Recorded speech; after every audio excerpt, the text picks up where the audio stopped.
Ano ang nagtutulak sa amin na gawin ang mga bagay na nagbibigay inspirasyon upang maging maliwanag ang pananaw at makamit ang higit pa? Kami ang Agricultural Training Institute Regional Training Center 5, ang ahensya para sa pagsasanay at siya ring extension arm ng Department of Agriculture sa Rehiyon 5. Pangunahing tungkulin namin ang maghatid ng mga pagsasanay upang palawakin ang produksyon sa agrikultura at pangingisda. Ang aming tanggapan ay matatagpuan sa bayan ng Pili sa probinsya ng Camarines Sur. Ang aming mga training facilities ang nagsisilbing daan tungo sa pinaigting na produksyon, pagproseso at pangangalakal sa larangan ng agrikultura at pangingisda. Saklaw ng aming operasyon ang mga lalawigan ng Bicol Region. Ito ang Albay, Camarines Norte, Camarines Sur, Sorsogon at mga isla ng Catanduanes at Masbate.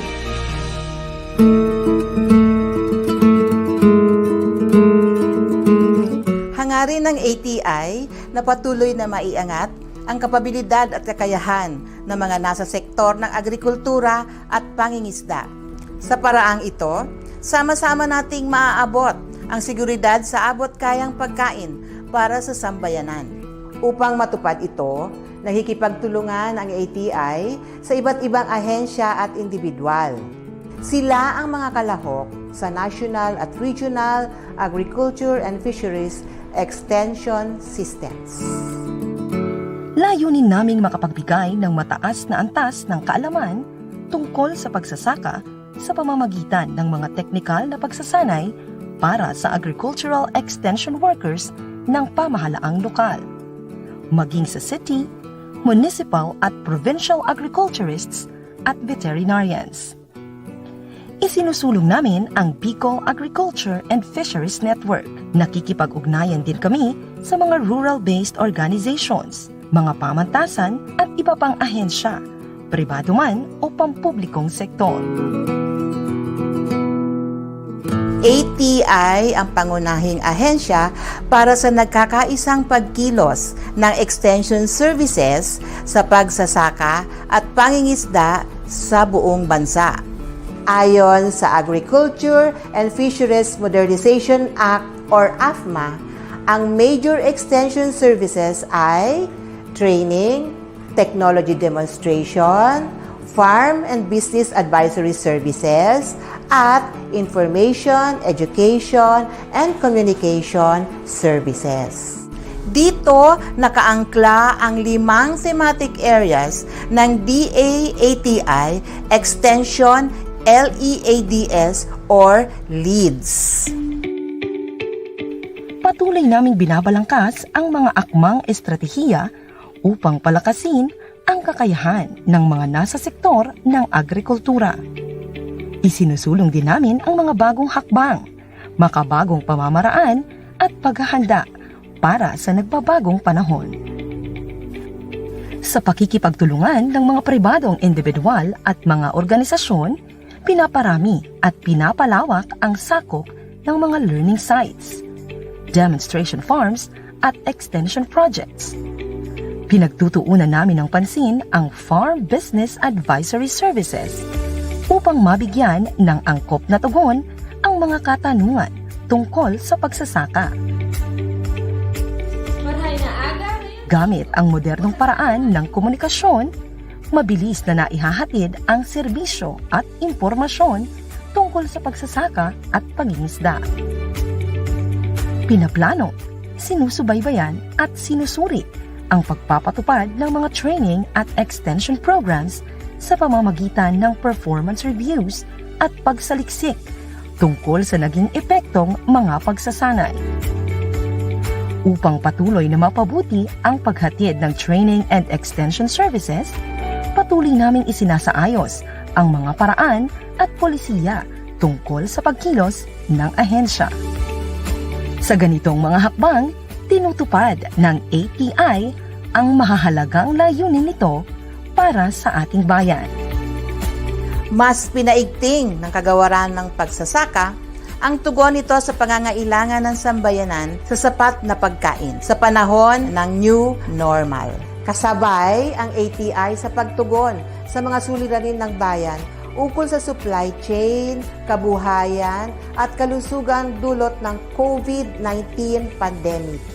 Mas epektibong malulunasan ang kahirapan at kakulangan sa pagkain kung ang paglago ng ekonomiya ay nakaangkla sa malakas na sektor ng agrikultura at pangingisda.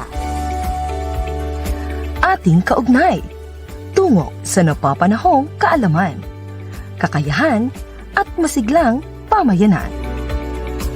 Kami ang Agricultural Training Institute sa Rehiyon 5.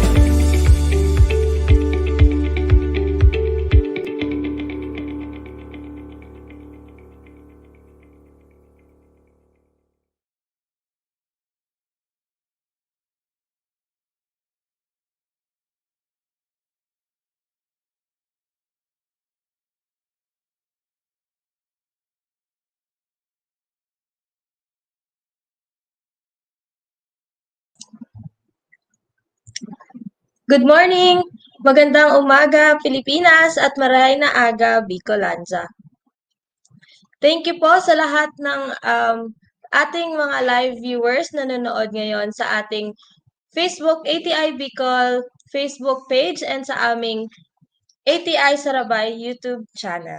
So thank you po for joining us sa aming webinar on End Violence Against Women.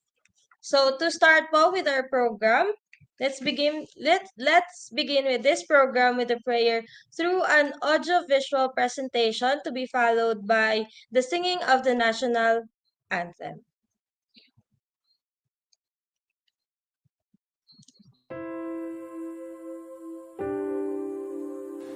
As we observe the 18-day campaign to end violence against women or VOW from November 25th to December 12th, we ask you, Lord, to look with kindness upon all of us who are gathered here. Fill our hearts and minds with love, wisdom, and courage as we face our daily lives. We pray for all women and girls who suffer from domestic violence, rape, incest, sexual harassment, trafficking, prostitution, and other forms of violence. May they have the courage to break their silence, find protection, healing, and justice. We pray for the perpetrators of VOW that they may learn to respect women and girls and stop the violence.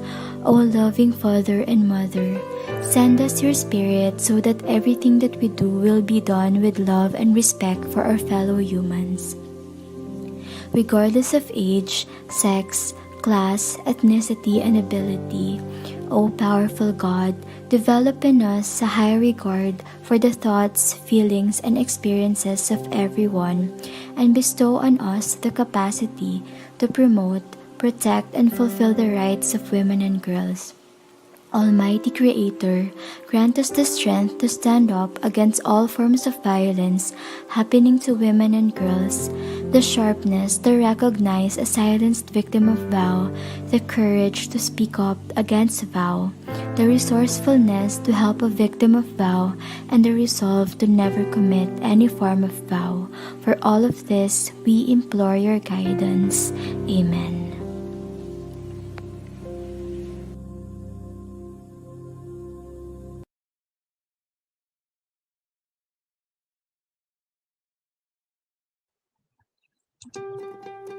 Noon pa man, malaki na ang naging bahagi ng mga kababaihan sa lipunang Pilipino. Kaisa sila sa marubdob na paghahangad ng kalayaan ng ating lahi. Kabilang sila sa paglinang ng ating makulay na sining at mayamang kultura. Kasapi sila sa pagtataguyod ng mga adhikain ng kapwa mamamayan at sa pagtugon sa mga pangangailangan ng lipunan. Katuwang sila sa pagtuklas sa mga larangan ng agham at medisina. Kapanalig sila sa pagpapairal ng batas, karapatan at katarungan para sa lahat. Magkabahagi sila sa paglilingkod sa bayan at sa pagpapanatili ng demokrasyang Pilipino. Sa paglipas ng panahon, hindi nagmaliw ang kanilang pag-ibig sa ating inang bayan. Mga kababayan, ito ang alay ng mga kababaihang Pilipino para sa bayan. Tumayo po tayong lahat at sabay-sabay nating awitin ang pambansang awit ng Pilipinas. Ayaw magiliw, pero sa silanganan, ayaw ng puso, sa bibig mo'y buhay. Lupang hiniram, gulot ka ng magiging, sa manlulupin, di ka masisingil. Sa lahat ng tulog, sa sigaw at sa lalim mong babang, maginagang tula at awit sa paglayang minamahal. Ang isang ng matawag mo'y talumpay na nabibigin. Tuwing nag-araw na kailan pa may madilim. Lumayang araw ng 145, buhay ay langit sa piling mo. Ang higaya na pag ay makakamit, ang mga ay ng dahil sa'yo.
So once again, magandang umaga Pilipinas, maray na aga Bicolandia.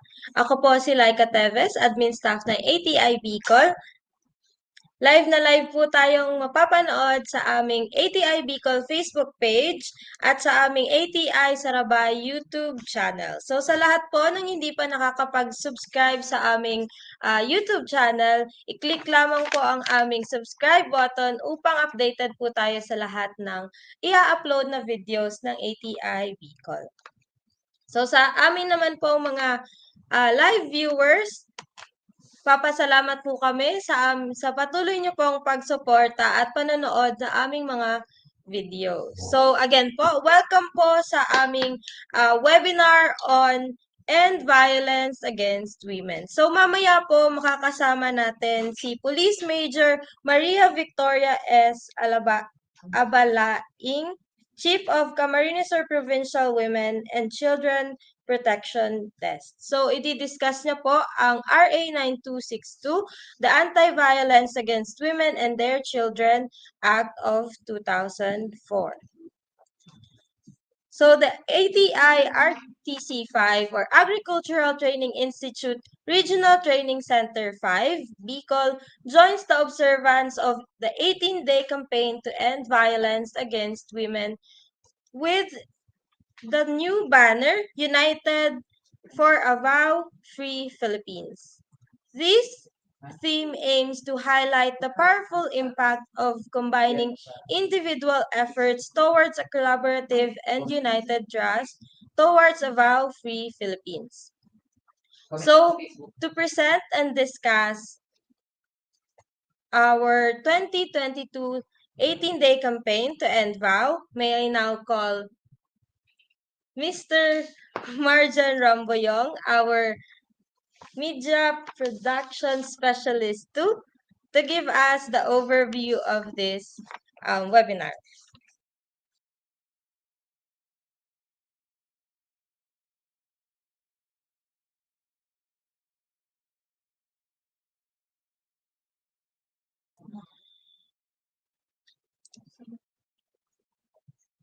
Overview.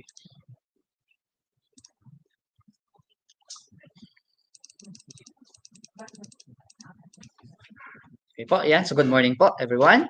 Yan. Ito po yung overview ng ating webinar ngayon, which is End Violence Against Women or VOW. Yan. Okay po, ano ba yung rationale natin? So, ang VOW po as defined by UN, Declaration on the Elimination of Violence Against Women noong 1993, is any act of gender-based violence that results in or is likely to result in physical, sexual, or psychological harm or suffering to women, including threats of such acts, coercion, or arbitrary deprivation of liberty, whether occurring in public and private life. So, yan. And then other one, per PCW vow appears as one of the country's pervasive social problems, and according to the 2017 National Demographic and Health Survey conducted by the Philippine Statistics Authority. And 1 in 4 Filipino women aged 15 to 49 has experienced physical, emotional, or sexual violence by their husband or partner. The Agricultural Training Institute, Regional Training Center 5 or ATI Bicol, as a capacity builder of knowledge bank and catalyst of the extension system, shall conduct an online seminar titled End Violence Against Women for agricultural extension workers and also for interested online viewers. This is in support to the 18-day campaign to end violence against women with the theme United for a Vow-Free Philippines. So, yan po. Okay. So ano ba yung objective po ng ating webinar? So at the end of the activity, online participants are expected to be aware and fully understand the rights and available courses of actions case vow happen. And specific objective, we have specifically the participants shall be able to discuss the Anti-Violence Against Women and Their Children Act of 2004 or Republic Act number 9262. So open ito po yung open po siya sa lahat ng online learners and also sa ating agricultural extension workers from our LGUs. Okay po. So ito po yung natin schedule of activity, opening program, overview and welcome message, introduction of speaker, and of course the discussion of RA 9262 and closing program. Okay po. So, ang ating pong resource person ay si Police Major Maria Victoria S. Abalaing. Yan. Spokesperson po ng Kamsur Police Provincial Office ng Naga City. And of course, ang ating training management team, ang aming Center Director, si Ma'am Elsa A. Parot. For technical supervision, we have Ma'am Vivian Vicarable. And for also technical supervision, we have our OIC Chief, Maria Techi M. Lizaso. And project officer po, yours truly, Marjan Rambuyong. And then we have, of course, si Ma'am Melba na nag-asikaso habang wala po ako dito sa ATI Bicol nung nakaraang week. Yeah, si Ma'am Melba SM Bonafé. Yung ang aming training specialist too and OIC ng finance. Okay po. And of course, we have our training management team, including na si Angelica O. Teves na nagse-celebrate ng birthday niya ngayon. Yan, happy birthday, Laika. Lahat na kita online para lahat nakarinig. Yan. Okay po. So, yan po yung ating overview. Yan. Thank you so much.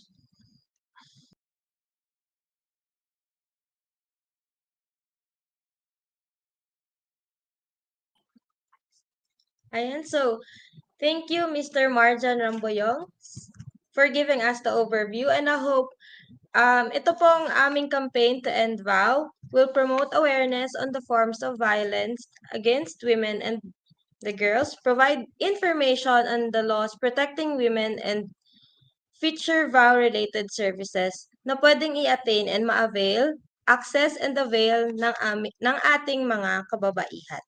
So, to proceed with our program, to give us the opening remarks, allow me to call our Training Center Superintendent 1, ang aming Assistant Center Director, Miss Vivian V. Carable. Good morning, Ma'am Vien. Hello, ako ba'y maliwanag sa inyong lahat? Magandang umaga po sa lahat. Ako ba ay maliwanag na naririnig? Hello? Hello? So, muli po, magandang umaga sa lahat. Hindi pa kitanong nga kung naririnig ako. Hindi sumasagot. So, muli po sa pangalan ng Agricultural Training Institute Bicol na pinapangunahan po ng aming Center Director, si Ma'am Elsa A. Parot. At syempre po, ang bumubuo sa pamilya ng ATI Bicol, muli ay magandang umaga at welcome po sa ating online webinar na pinamagatang End Violence Against Women. Syempre po una ang aming pagbati sa lahat po na mga nanonood sa ating ATI Bicol Facebook page, ATI Bicol Sarabay Channel, sa aming mga participants, online viewers, at syempre po ang aming pagbati sa ating resource person, ang ating si Police Major Maria Victoria S. Abalaing. Ma'am, magandang umaga po. Siya po ang spokesperson ng Camarines Sur Police Provincial Office. Ma'am, salamat po sa pagpapaunlak niyo po sa aming anyaya dito sa ating ginagawang online webinar.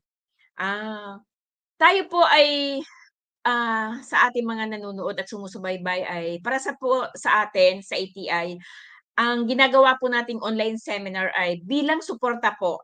At of course, as mentioned kanina po sa ating ni Sir March and ni Miss Laika, ito po ay suporta ng ATI. This is in support to 18-day campaign to end violence against women. So, idagdag ko lang po, ang Agricultural Training Institute po ay isang ahensya sa ilalim po ng Department of Agriculture na kung saan po ang ating mission ay i-empower o bigyan ng kapasidad ang nasa sektor po ng agrikultura para sa patuloy na pag-unlad sektor po ng agrikultura. At syempre po, para sa amin ay walang pag-unlad kung mayroon po tayong violence against women. So bilang suporta po dito sa 18th-day campaign na ito ay minabuti po ng ating ahensya na magsagawa ng online webinar in support to this 18th day campaign to end violence against women. So, tayo po sa ating mga nanonood at sumusubaybay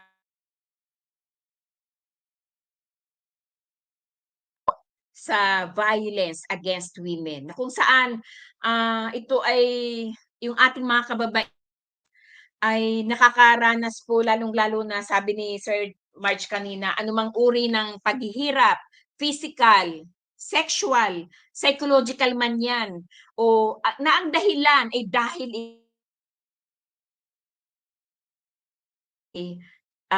ito po ay hindi justifiable. Ano po?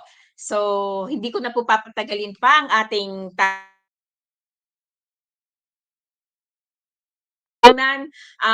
siyempre po gusto ko rin sabihin dun sa mga maligaya, sa kanilang mga pamilya, sa kanilang partners.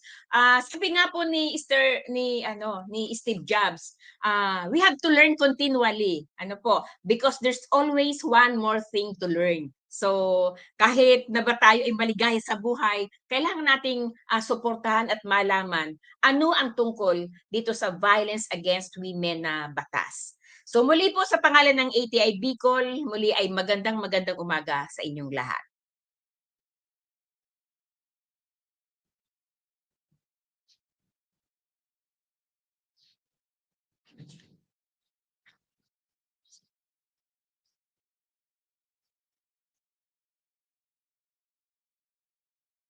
And so thank you so much, Ma'am Vian, for giving us the welcome remarks. So to proceed po sa ating webinar, allow me to welcome our speaker, the Chief of Camarines Sur Provincial Women and Children Protection Desk.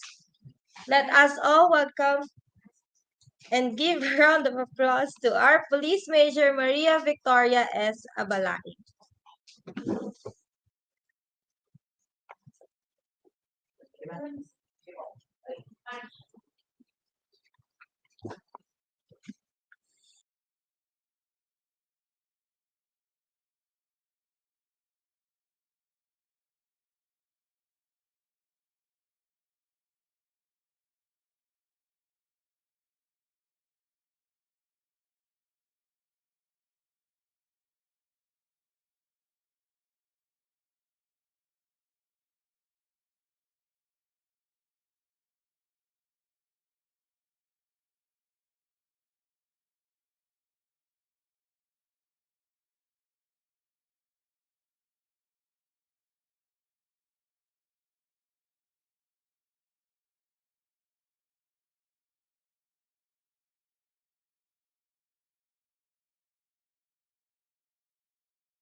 Yung lecture ko po na ano. Dito po. Kasi share yun. Bago na. Stream. Yeah, ito. Next time. Next time natin.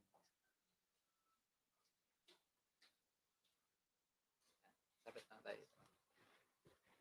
Okay. So, good morning po sa lahat ng virtual attendees natin. Mga sirs and madam from this seminar to end BAW. I am Police Major Maria Victoria S. Abalaing, the Women and Children Protections Desk Chief of Camarines Sur Police Provincial Office. And at the same time, the spokesperson din po ng Camarines Sur PPO. So I'll be discussing the Anti-Violence Against Women and Their Children or yung Republic Act RA 9262. So Nagpapasalamat din po ako kay Miss Elsa Parot, ang ating Center Director of Agriculture and Training Institute, together with Miss Melba Bonafe, the Training Specialist 2. So let's proceed po dito sa discussion natin. So ano po ba yung lesson objectives natin dito? First is to define yung different terms in relation to RA 9262 or itong tinatawag natin na VAUSI law. And then yung i-explain din natin yung various acts of violence committed against women and their children. Kung mapapansin nyo po yung RA 9262 kasama po dito yung kanilang mga anak. So hindi lang po yung women, at the same time yung kanilang mga anak po. And then discuss how to respond to RA 9262 cases. So yung background of my presentation, background and then definition of terms, forms and acts of VAUSI, and then protection order. So for the brief background, the state values the dignity of women and children and guarantees full respect for human rights. So ang kung bakit i-create po itong ating VAUSI is to value yung dignity ng ating mga kababaihan at kanilang mga anak, and the states wants to guarantee, our government guarantees full respect for the human rights. So ito pong ating RA 9262 is a law that seeks to address the prevalence of violence against women and their children by their intimate partners, like their husband or ex-husband, live-in partners or former live-in partners, boyfriend or girlfriend or ex-boyfriend or ex-girlfriend, dating partner or former dating partner. Si Senator Loy Ejercito was the principal author ng Senate Bill 2723, in which the anti-VAUSI bill in the Senate, while si Representative Bella Flor Angara Castillo, siya naman po yung principal author ng House Bill 5516. Ito naman po yung act defining the crime of abuse of women in intimate relationship. Prescribing penalties, kasama rin po doon, providing for the protection measures for the victims and for other purposes at the House of Representatives.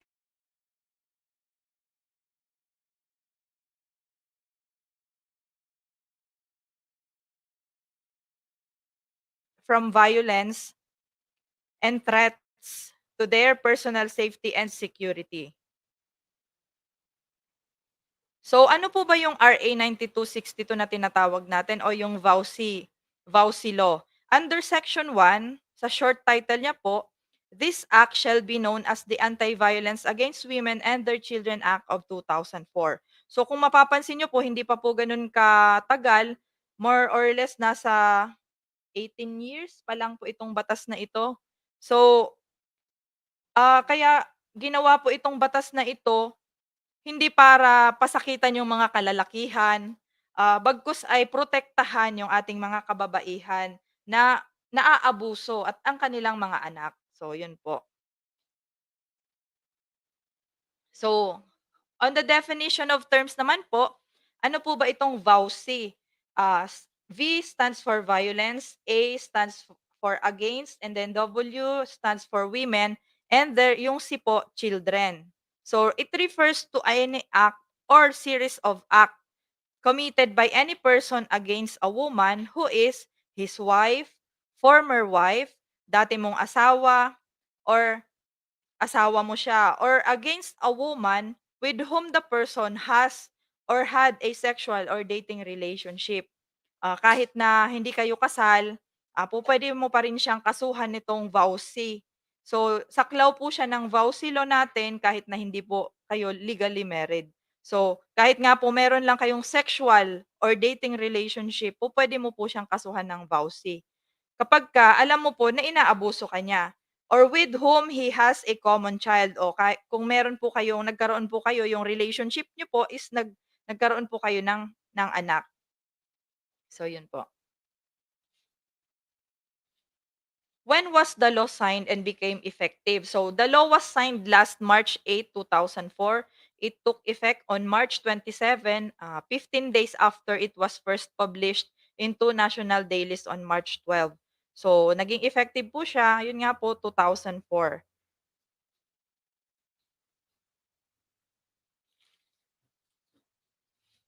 Sino po ba yung offended party dito sa VAUSI? Yung woman na tinatawag natin and then yung kanyang, anak or kanyang mga anak. Yun po yung offended party dito. Sino naman po yung offender?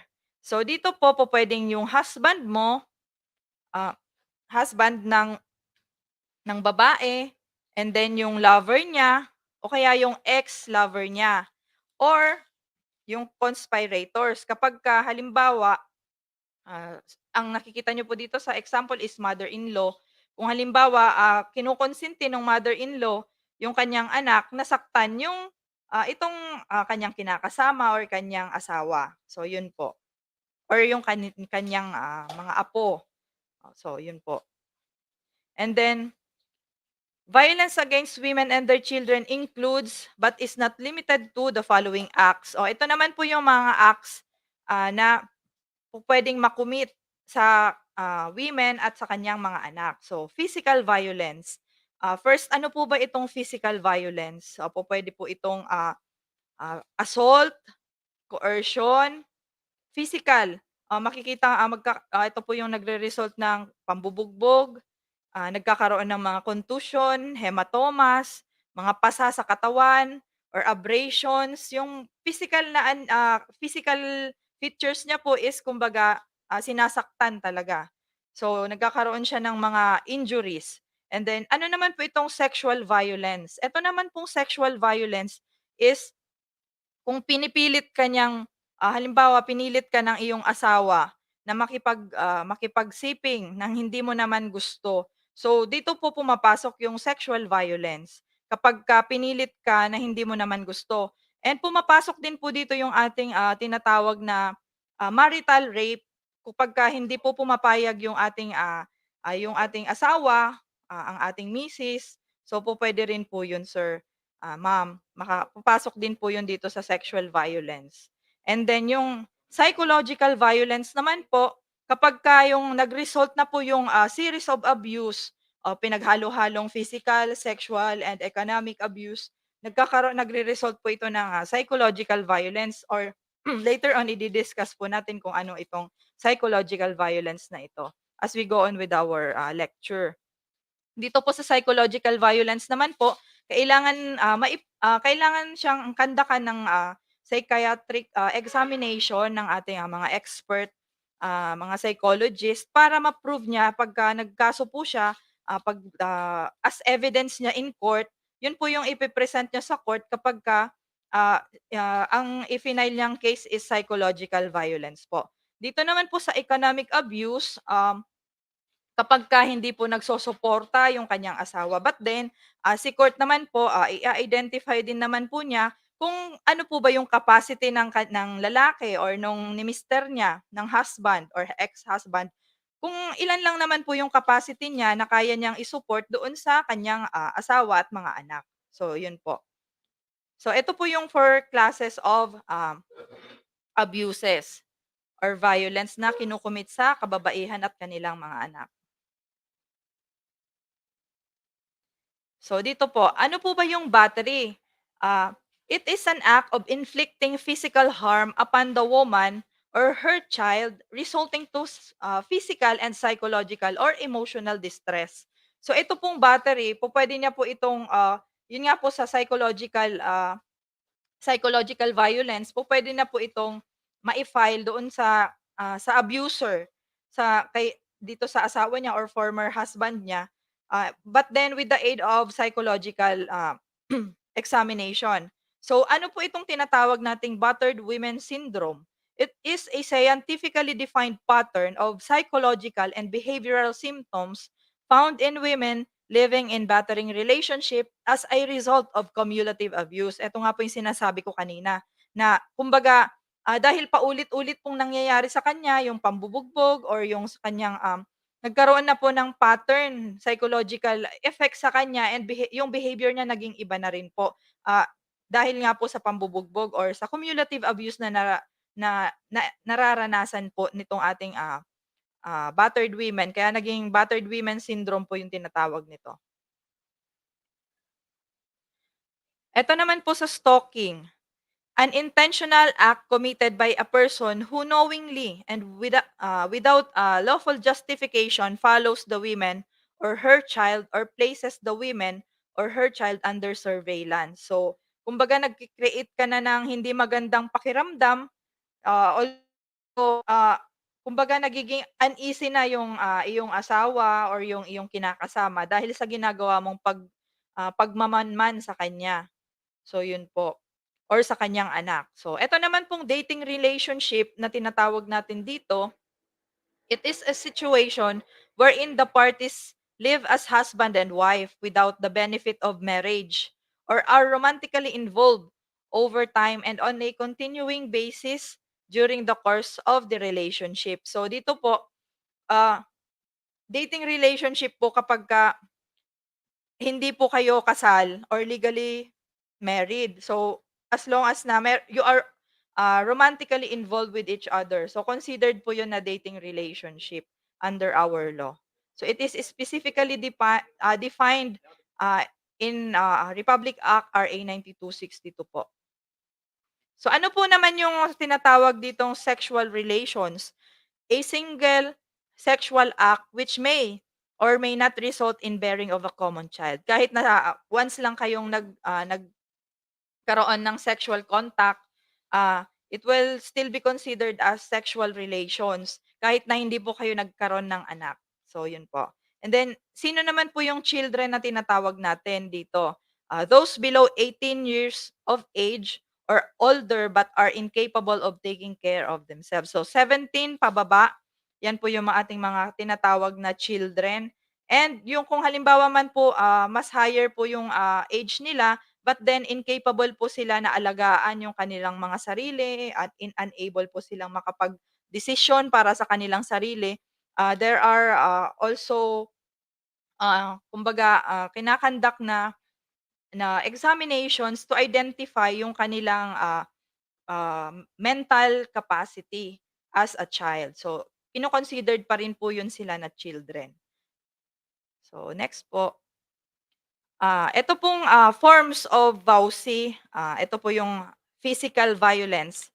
Acts that include bodily or physical harm. Ito nga po yung physical na pangnanakit. And then, ito namang sexual violence, ito naman po yung sexual in nature. Kumbaga, hindi ka naman ayaw ng iyong partner na makipag sex sa inyo, but then si mister or yung kanyang asawa is pinipilit siya papasok kapagka ayaw po ni mister or ni misis, I mean, 'pag ayaw nung babae, 'wag pong pipilitin ni mister kasi pupuwede po siyang makasuhan nitong VAUSI at the same time pupuwede rin po siyang makasuhan ng rape.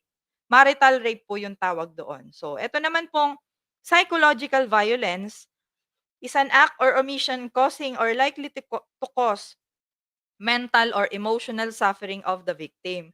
So, eto nga po yung ine-explain ko kanina na kapagka series of, kumbaga, nagke-create ka na yung ini-stalk mo siya palagi, hindi mo na kumbaga yung pati yung cellphone niya, mga personal effects niya, pinapakialaman mo. So, nagkakaroon na ng mga kumbaga, kung ano-ano na po yung iniisip niya, nagkakaroon na siya ng psychological ah, problem. So, eto naman po sa economic abuse, act that makes or attempt to make a woman independent or financially independent doon sa kanyang kinakasama o kaya sa kanyang asawa. Or kung halimbawa educated naman itong si misis, but then ikaw gusto mo nasa bahay lang siya, mag-alaga ng mga anak, kumbaga hinahayaan mo na lang siya, kumbaga dina-direct mo siya na maging financially dependent na lang sa'yo. Kung ano yung ibibigay mo, ano yung mapo-provide ng lalaki, so yun lang dapat. So, puwede rin siyang mag-fall under economic abuse. But then, sa court kailangan mo ring i-prove na si mister mo intentional talaga na mag-cause siya sa'yo ng psychological violence or kaya physical violence. Kailangan mong i-prove sa court na sinadya niya or intentional niyang hindi magbigay sa'yo ng support para maging financially independent ka sa kanya.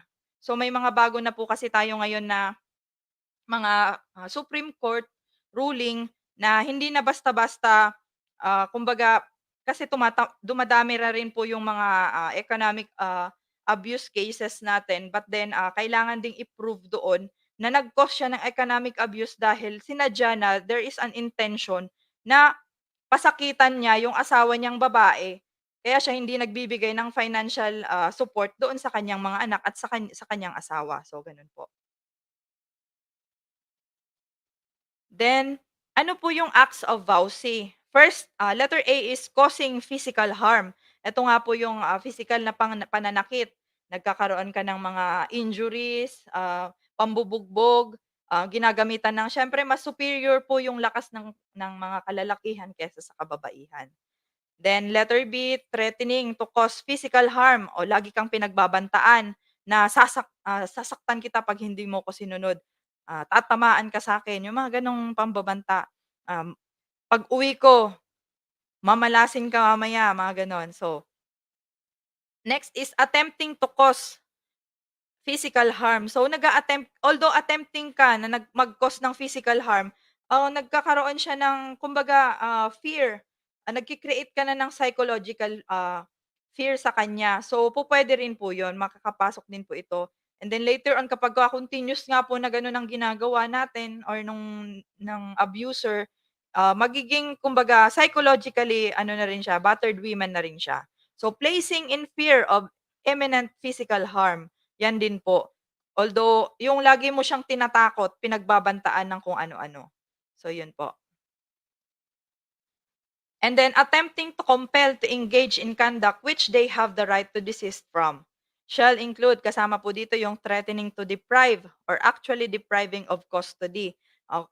Siyempre, pagka yung lalaki po is financially capable po, so sasabihin niya na akin yung mga anak, hindi ko yan, ilalayo ko yung mga anak na yan sa'yo. Dahil incapable ka namang buhayin yan. So, isa rin po yun. Then depriving or threatening to deprive of financial support. Hindi ko na kayo susuportahan, bahala kang buhayin niyang anak natin. So, ganun po yung mga threat na binibigay. So, yun po. Depriving or threatening to deprive of illegal rights. Yung mga legal rights na meron dapat yung kaniyang mga anak. So, preventing the women in engaging in any legitimate profession. Ito nga po yung sinasabi ko. Halimbawa, teacher po siya. So, sabihin nung kanyang asawa na ayoko nang magturo ka, ayoko nang magturo ka, sa bahay ka na lang, alagaan mo yung mga anak natin at susuportahan kita at yung mga anak natin. But later on, ginawa ni mister, kumbaga dahil naging financially independent ka na, dahil hindi ka na nga nag-practice ng iyong profession or kung ano man yung occupation mo. So, yun na yung gagawin niya ngayong pantakot sa'yo. Para mapasunod ka kung ano yung gusto niya. So, bawal din po yun under dito sa batas natin na to. And then, kung gusto mong magkaroon ng business or activity or kung kinokontrol ka yung victim ng sarili ng properties or solely controlling the conjugal or common money or properties. So, bawal din po yun under this law. And then, inflicting or threatening to inflict physical harm on oneself. Kapag yung nagbabanta, nasasaktan ko yung sarili ko, kapag umalis ka, yung mga ganon. Then causing or attempting to engage in any sexual activity. So kahit na nag-a-attempt ka na pag umalis ka ng bahay or pag hindi mo sinunod yung gusto ko, maghahanap na lang ako ng iba, yung mga ganon. So nagbabanta pa rin. And then engaging in purposeful, knowing or reckless conduct that alarms or causes substantial emotional or psychological distress to include. Ito na nga po yung stalking, peering in the window, lingering outside the residence. Kapag ito naman po yung mga linalabag, usually ito ng yung mga nai-issuehan po ng mga protection orders. So mamaya po i-discuss din po natin yung mga protection orders. Then entering or remaining in the dwelling or on the property against her will. Kapag in-stipulate po kasi ni victim doon sa kanyang protection order, dapat po, yun po yung susundin ng ating perpetrator dito. So, ni husband or ng kanyang kinakasama.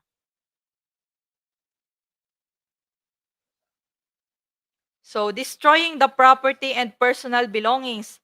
Halimbawa, may mga gamit po doon sa inyo, sa bahay niyo po, yung conjugal property po ninyong mag-asawa, then sinisira po ito ni mister. para hindi mo na mapakinabangan. So, puwede rin po 'yun, nagke-create din po 'yun ng, kumbaga psychological effect sa ating, sa women at lalo na sa mga anak. Then engaging in any form of harassment or violence. So, 'yun po. Then causing mental or emotional anguish, public ridicule or humiliation. Kapagka siyempre kung maingay na po yung pag-aaway niyo, nakikita na po 'yan or naririnig ng mga marites, 'yon. So, gano'n po. So, nagko-cause din po 'yun ng kahihiyan po and humiliation sa part po nung ating victim, ng ating kababaihan at siyempre nung kanilang mga anak. So, 'yun po. Pupuwede rin pong pag-usapan 'yan sa school kung meron ngang mga kasama, halimbawa schoolmate nung anak niyo, nalaman na gano'n po yung situation, siyempre pag-uusap-usapan po 'yan. So, malaking impact din po 'yun sa kanilang mga anak, 'yun po. So, ano po ba itong dito na po tayo sa protection order. Ano po ba yung protection order? It is issued for the purpose of preventing, further acts of violence against a woman or her child. So, its purpose is to para ma-safeguard po yung, victim from further harm, minimizing any disruption in the victim's daily life, and facilitating the opportunity and the ability of the victim to independently regain control over her life. So, siyempre kung halimbawa, matagal na siyang nasa ganoong sitwasyon ng pang-aabuso, so matagal din 'yan bago bago niya naisipan na mag-file ng case. Kasi nga siyempre kinakasama niya 'yan or asawa niya 'yan, siyempre mahal niya po 'yan. So, maraming beses niya 'yan papatawarin. So, ngayon kung talagang hindi niya na kaya, so eto po yung pinaka kumbaga relief or remedy ni court or na makapagbigay ng protection order para hindi na o mapigilan na yung pananakit sa kanya or yung further harm na po puwede pang ma-cause nung ating, suspect sa kanya, sa babae at sa kanyang mga anak. So, ano po ba yung protection order? It includes any, some, or all of the following reliefs. Ano po yung mga remedies? Eto po yun. It prohibits the respondent from threatening to commit or committing acts of violence. At least malilimitahan po ng protection order yung violence or mapipigilan na po ito na kumbaga makapag-create pa ng further harm doon sa victim.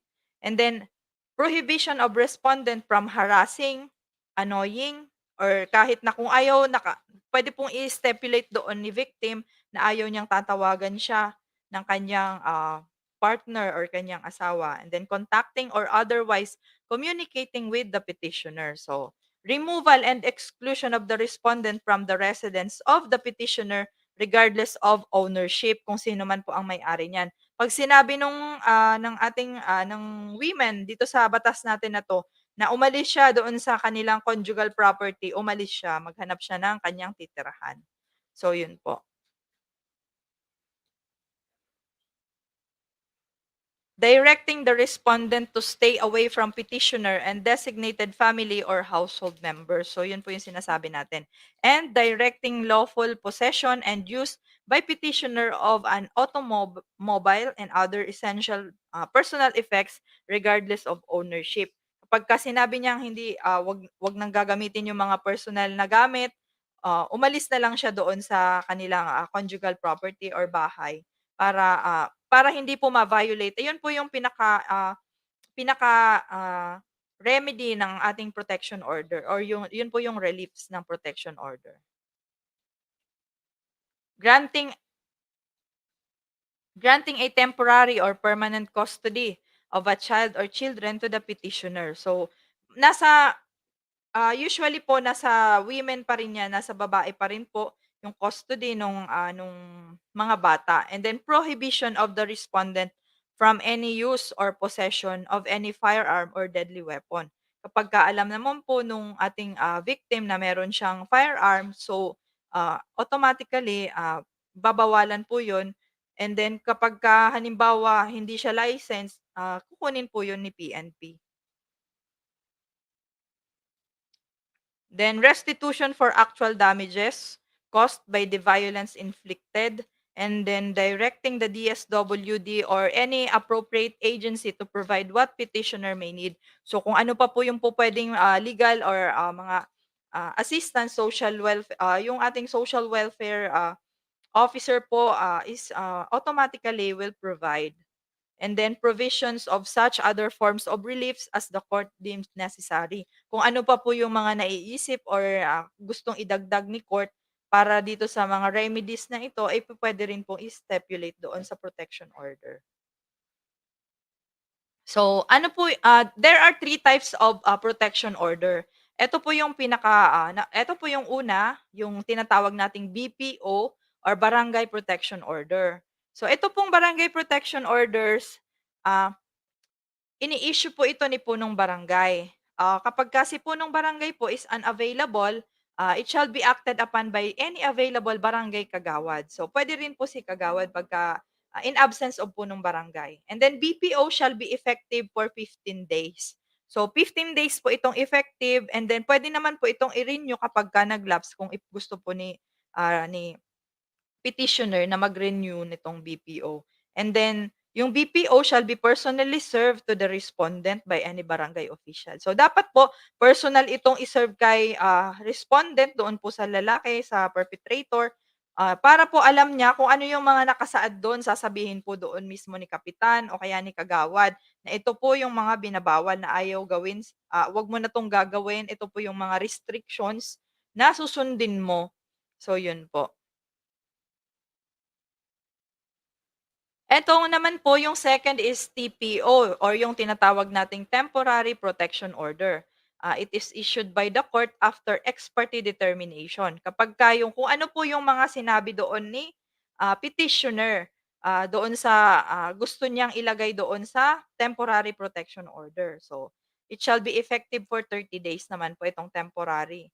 The court shall schedule hearing for issuance of yung Permanent Protection Order prior na mag-expire po itong temporary. So kung halimbawa po gusto na talaga ni petitioner na permanent na yung protection order, so prior mag-expire itong temporary protection order, dapat magkaroon na ng scheduled hearing para sa issuance nga po ng permanent protection order. The court shall order the immediate personal service of the TPO on the respondent. So ito naman po yung third, ito po yung PPO na tinatawag natin or Permanent Protection Order. It is issued by the court after notice and hearing na. When the temporary protection order issued is due to expire, the court shall continuously extend. So, po pwede niya pong i-extend yon or renew the temporary protection order for a period of 30 days. So, until final judgment is issued. So, yung permanent protection order shall be effective until revoked by a court upon application of the person in whose favor the order was issued. So kapag halimbawa, feeling naman ni petitioner na safe na siya, hindi na talaga nanggugulo yung kanyang ex-husband or kanyang kinakasama, so po pwede naman po yun na ipa-revoke na po niya sa court. So, ang persons intervening ba, kasi itong vowsy natin dati po is a crime for chastity. But then, crime against person na po siya ngayon. So, magtatanong usually po is, ako ba ay makakasuhan ba ako 'pag nakialam ako dito sa problemang 'to kasi problemang mag-asawa 'to. So, ito po yung sagot natin diyan, persons intervening exempt from liability. So, any person, private individual, police authority, or barangay official acting in accordance with law or responds or intervenes without using violence or restraint greater than necessary. So kung ano lang po yung kinakailangang force na po pwede natin mapigilan lang po natin yung pambubugbog, pananakit sa mga kababaihan at sa mga anak nila. So, wala pong mangyayaring, hindi po tayo po pwedeng kasuhan diyan. So, exempted tayo diyan sa liability na 'yan. So, violence or restraint greater than necessary to ensure the safety of the victim. So, ang pinaka-purpose lang naman po natin dito is to ensure yung safety po ng ating mga victims dito. And shall not be liable for any criminal, civil, or administrative liability. So, without your support sa ating kasi any ano naman po, any three concerned individual po pwede po nating makasuhan yung perpetrator. Kung alam naman po natin na talagang nambubugbog ito, may mga evidence po tayo against him, so po pwede po natin kasuhan yan.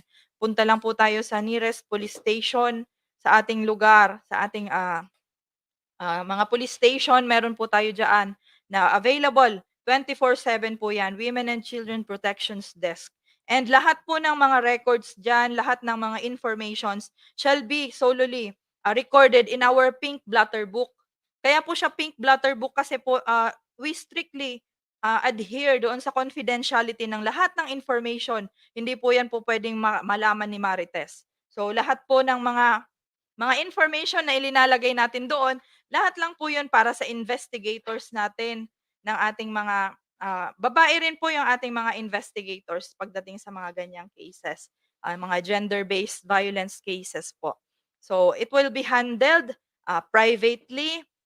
Meron po kaming tinatawag na pink room na doon nagkakandak ng mga interviews regarding doon sa mga vow victims po natin, pati sa ating mga kabataan. So yun po.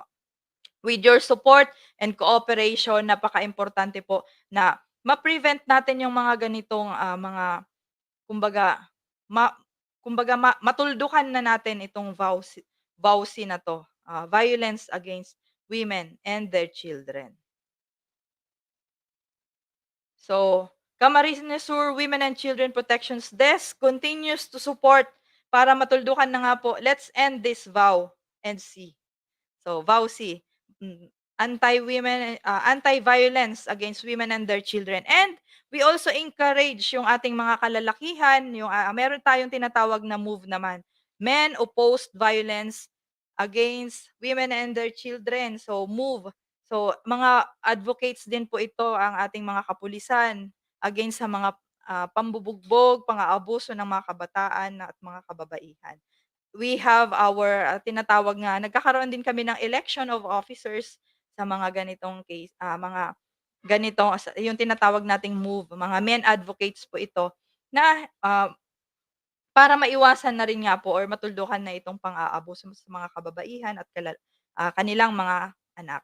So, that ends po yung aking presentation. Thank you po for listening and once again, good morning po, mga sirs and madam.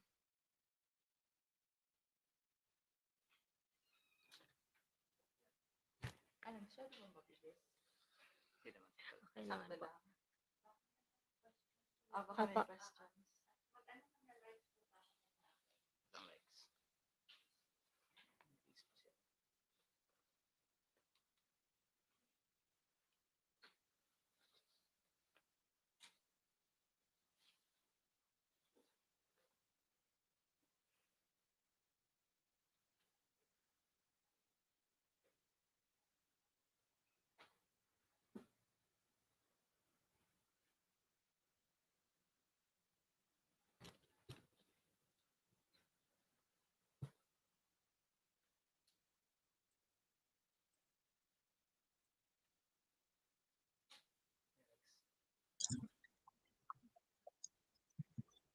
Yan, so thank you so much, Police Major Maria Victoria, sa napaka-informative na discussion sa ating RA 9262. So, I'm sure madami ang ating mga participants at ating mga live viewers. So, kung meron pa kayong mga katanungan, pwede po kayong mag-comment sa ating Facebook page.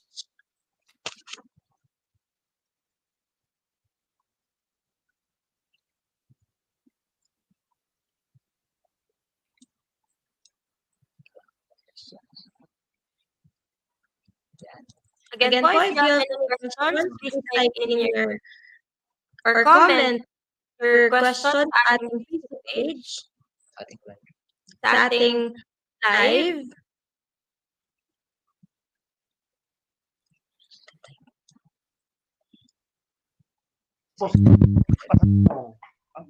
Saya sa imo.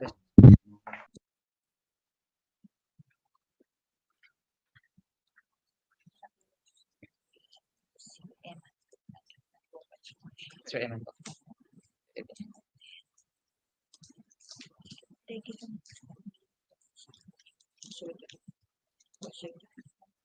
I-dibuat na lang.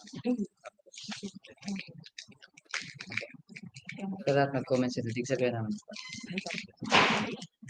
para ma-identify. Ang usually tanong dyan sa akin, paano naman kaming mga lalaki? Yan. Saka yung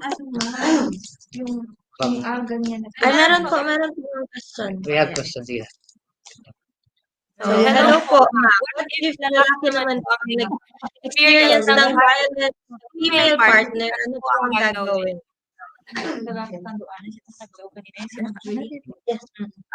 Usually po, yung mga yan po talaga yung tinatanong sa akin regarding sa paano naman po yung abuse sa partner na lalaki. Pero naman po tayo dito tinatawag sa PNP na general investigation na which doon po papasok kung gaano kasimple yung na-harm kay sa lalaki na binibigyan naman po ni Mrs. So, kasi po lalaki po siya, so doon po siya sa general investigation. So, i-identify po kung gaano ka-severe yung physical injury na na-inflict po sa kanya. So, yun po, Sir Sir Miko, yun po yung gagawin ko. Pupunta pa rin po sa police station, but then yung iba po records is general investigation yun sa siya papasok. So, ito po kasi sa policy natin, sir, special law po ito, intended for women and their children po. So, yun po. So, thank you, ma'am. So, meron po tayong isang question. Ma'am Julie Ann Lopez, your question po. Good morning, ma'am. Hello po.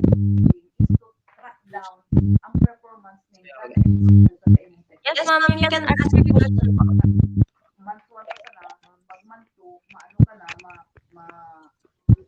Ma'am, wala man po kung question, ma'am.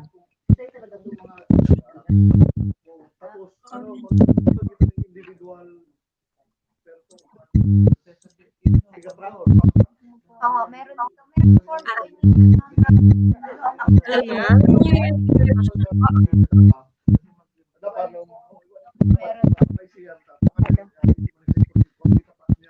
Hello, ma'am. Hello po. Wala man akong question, ma'am. Wala. Okay. Thank you, ma'am.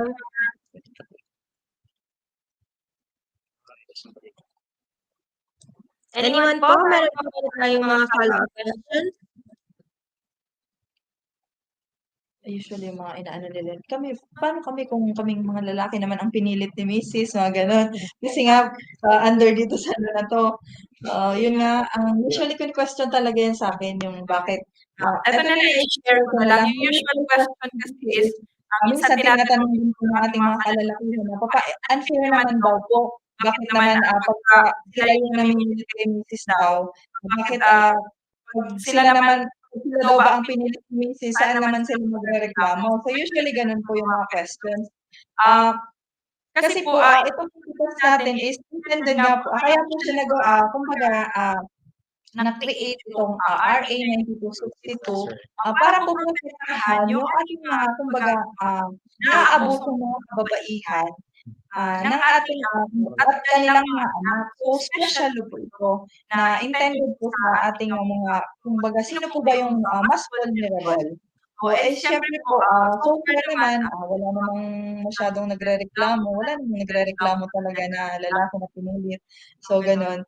Mas marami po kasi yung, kumbaga, maraming nabubugbog, maraming naaabuso ng mga kababaihan at kanilang mga anak. Kaya po, immediate naman po na ginawa itong batas natin na to para matutunan po yung pang-aabuso sa ating mga kababaihan at mga anak. So, yun po yun.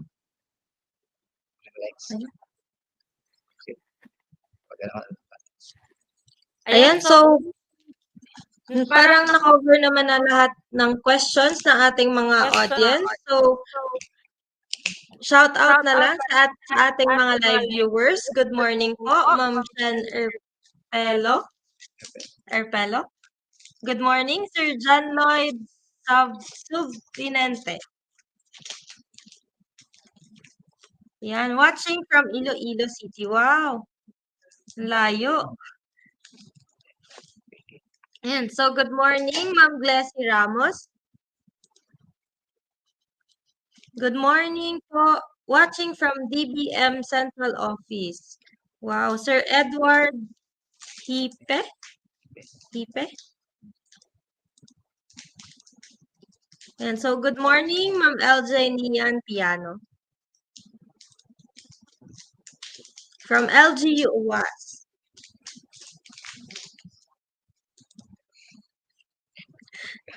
Yan, so please like and share po our webinar. Good morning, Ma'am Maristela Santi. Good morning po.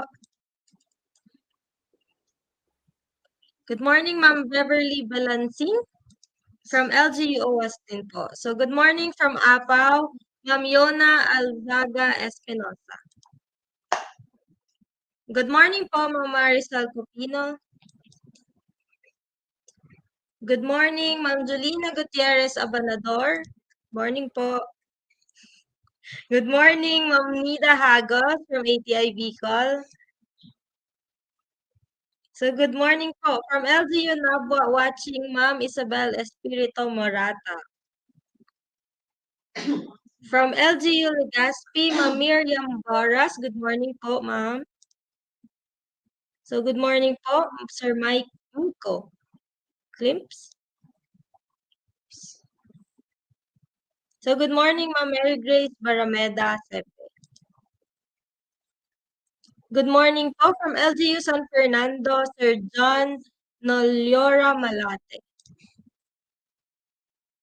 Good morning po, Ms. Rafaela Baharo, the ATI Bicol Technical Staff. Good morning, Ma'am Elizabeth Alendres. Good morning, Joy Dean from ATI Bicol. Good morning, another staff from ATI Bicol watching, Hailey Terao. Good morning, Ma'am Fatima Allende. Good morning po. ATI Bicol, Binibining Bicolana. Good morning, Ma'am Maria Berton Isleta from LGU Malinao.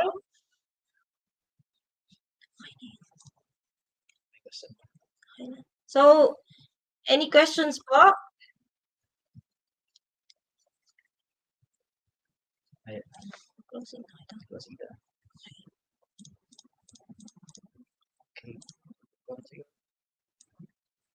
Okay, so I think wala na pong hahabol na questions. Na-cover na natin lahat and wala nang mga katanungan. So, at this point po,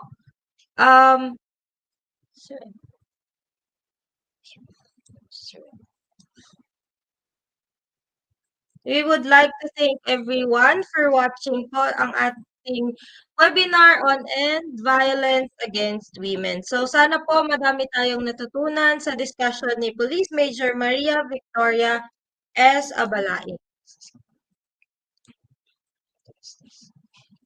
So before we end po, before we proceed to our closing program,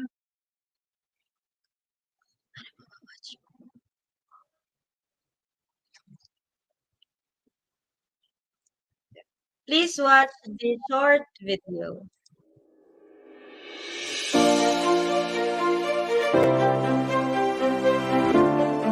Sa pagganap ng mga serbisyo tungkulin, iba't ibang suliranin ang kailangang solusyonan. May mga inobasyong kailangang isagawa upang mas maging akma ang isinasagawa. Hindi upang mapadali ang mga gawain, kundi upang mas matugunan ang pangangailangan ng sektor ng agrikultura kung saan ang ATI ay nangunguna sa pagsulong ng agricultural extension.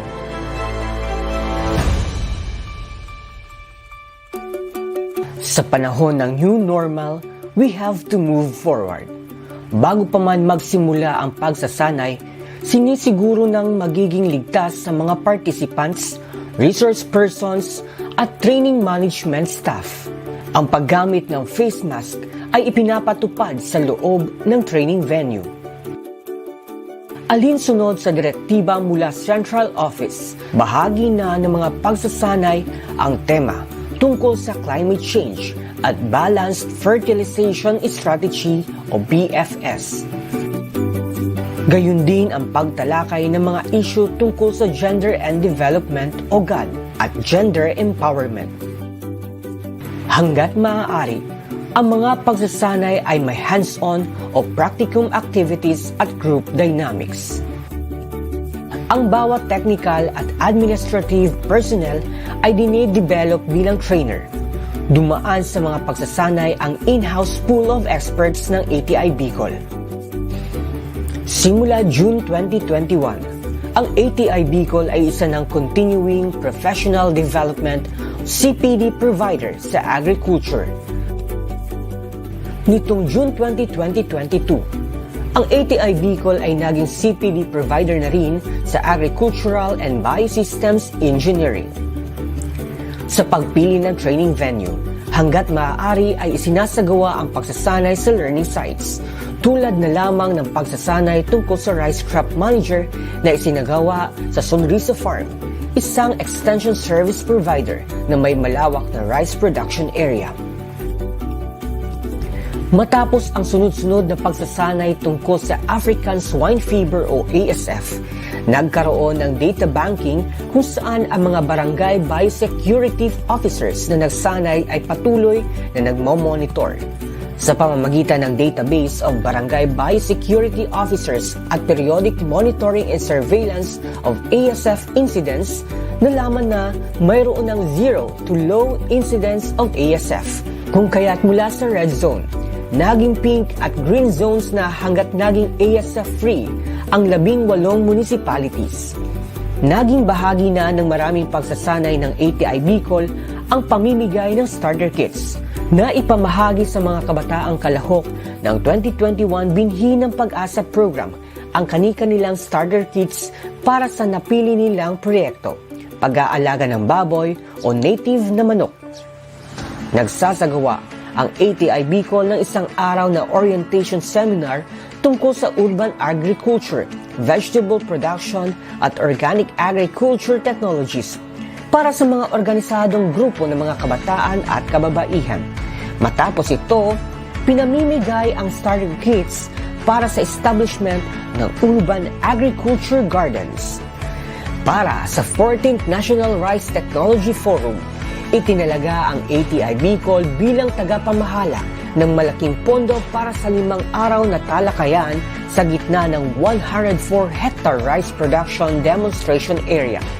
Sa pamamagitan ng malapitang pakikipag-ugnayan sa Department of Agriculture Regional Field Office 5. Nakipagtulungan naman ang ATI Bicol sa Camarines Sur Chamber of Commerce and Industry sa paggawa ng First Bicol Tourism Expo. Mahigit 2,000 IEC materials mula sa ATI Central Office at ATI Bicol ang naipamigay sa mahigit 2,000 NRTF delegates. Samantala, mahigit 1,000 IEC materials mula sa Central Office at ATI Bicol ang naipamigay sa Bicol Tourism Expo. Bahagi rin ang ATI Bicol sa proyektong Not the Usual, Negosyo, Agrikultura, Teknolohiya at Turismo. 15 learning sites ng ATI Bicol ang bibigyang suporta ng Department of Trade and Industry o DTI, Department of Tourism, Department of Science and Technology, and Metro Naga Chamber of Commerce and Industry upang ganap na maging farm tourism sites. Sa bisa ng isang Memorandum of Agreement, nakipagtulungan ng ATI Bicol sa LGU Caramoan, Camarines Sur upang planuhin ang tamang proyekto para sa Barangay Gata sa pamamagitan ng 1 linggong participatory rapid rural appraisal at project development training sa Barangay Gata. Nagkaroon ng linaw ang interbensyong gagawin sa nasabing coastal area. Ang mga interbensyon ay prinesenta sa second quarter meeting ng Bicol Agriculture and Fisheries Extension Network o BAFED. Dahil dito, nagkaroon ng expression of support ang iba't ibang ahensya upang pagtulong-tulungan ang mga susunod na proyekto sa Barangay Gata. Isa sa mga inisyatibo ng Bicol Association of Learning Sites for Agriculture o BALSA ang modelong pasilidad para sa production and marketing of high-value crops in Bicol Region. Ang proyektong ito ay sinusulong ng grupo sa Inarihan Farm, isang upland LSA na matatagpuan sa Barangay Panikwason, Naga City bilang Big Brother Project. Tulong-tulong na minamantili ng ATI Bicol staff ang kaayusan ng opisina at center-based learning site sa pamamagitan ng monthly Clean and Green Day. Permanente man o contractual, ang bawat ATI Bicol personnel ay tumatanggap ng personal protective equipment tulad ng face mask at vitamina para sa malusog na pangangatawan. Patuloy na pinalalakas ang kakayahan ng ATI Bicol personnel upang matugunan ang kani-kanilang tungkulin. Dahil sa Mandanas Garcia ruling, bangamat nabawasan ang uri ng kliyenteng pinagsisilbihan, lumawak ang mga serbisyong inahahatid ng ahensya.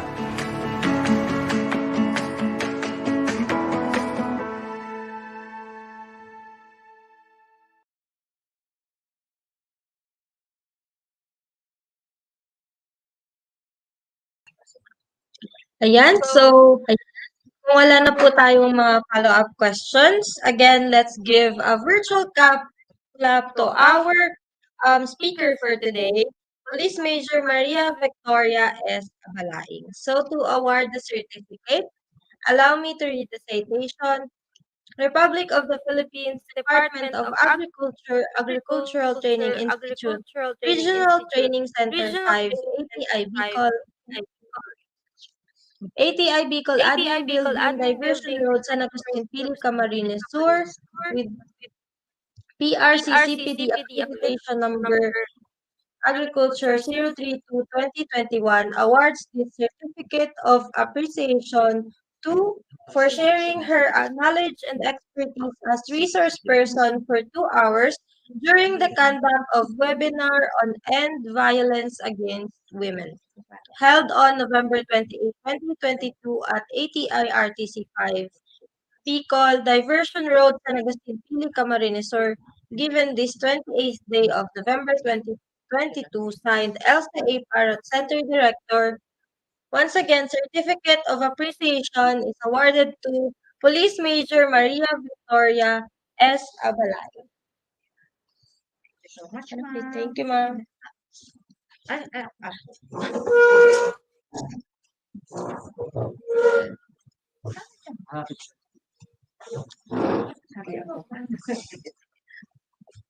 ready po? 1, 2, 3. Mask ko. Pasok na. Okay po. 1, 2. Okay. Thank you so much, ma'am. Thank you so much. Thank you so much once again to our resource person. So to end our program, this webinar, allow me to call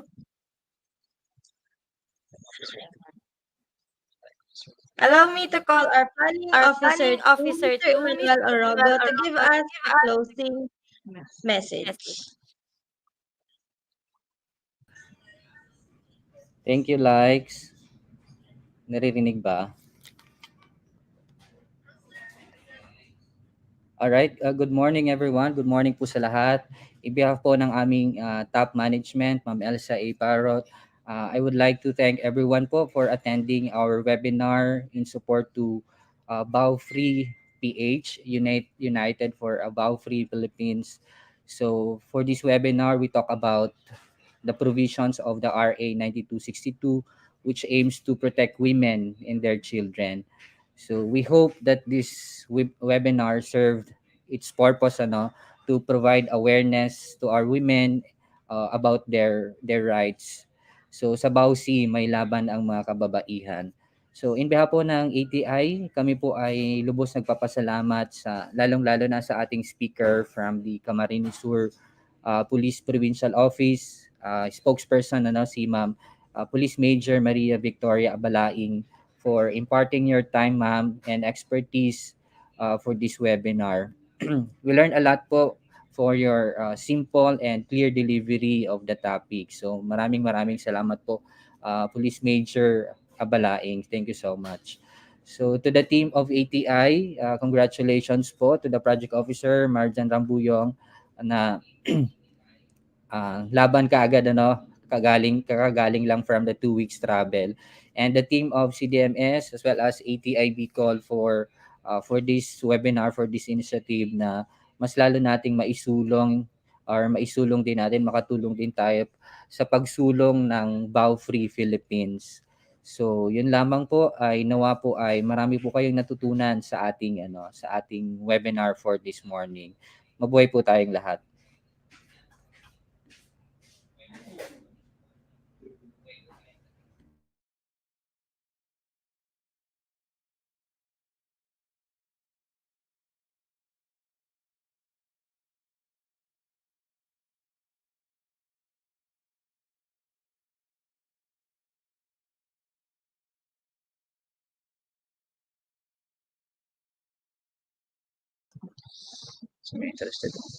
So thank you, sir. Thank you, Sir Emma, Planning Officer.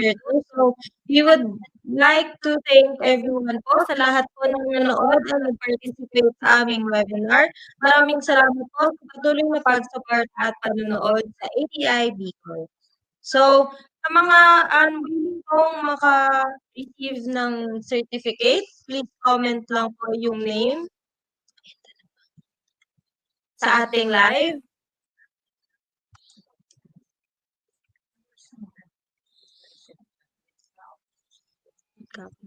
So we'll send na lang po our e-copy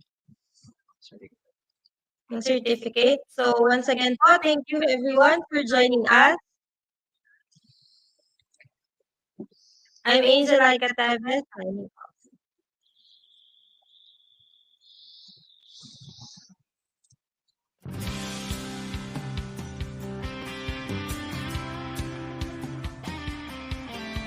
Ito ng bagong pananaw sa produksyon, malakas ang kooperasyon.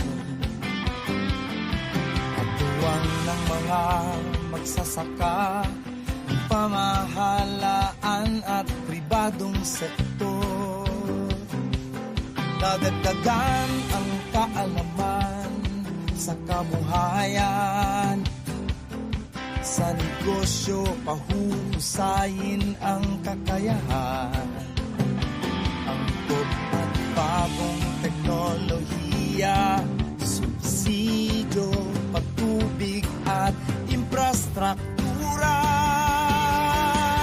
Siguradong pagkain sa buong bansa. Masaganang ani, mataas na kita. Maunlad na buhay ng mga magsasaka at mga mangingisda. Siguradong pagkain sa buong bansa. Masaganang ani, mataas na kita. Maunlad na buhay ng mga magsasaka at mga mangingisda. Siguradong pagkain sa buong bansa. Masaganang ani, mataas na kita.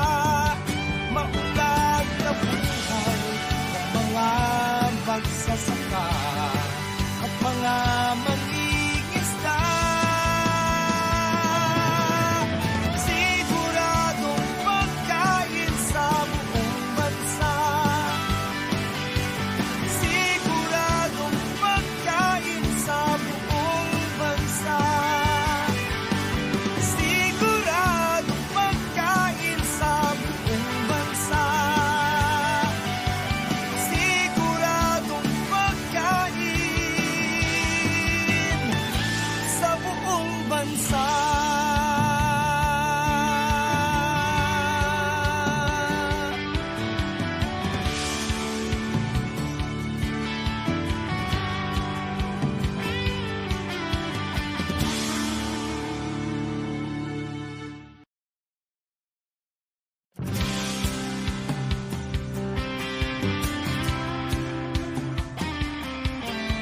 Ito ng bagong pananaw sa produksyon, malakas lakas ang kooperasyon. Katuwang ng mga magsasaka, pamahalaan at pribadong sektor. Dadagdagan ang kaalaman sa kabuhayan. Sa negosyo, pahuhusayin ang kakayahan. Angkop at bagong teknolohiya, subsidio, patubig at infrastruktura. Siguradong pagkain sa buong bansa. Masaganang ani, mataas na kita, maunlad na buhay ng mga magsasaka at mga mangingisda. Siguradong pagkain sa buong bansa. Masaganang ani, mataas na kita, maunlad na buhay ng mga magsasaka at mga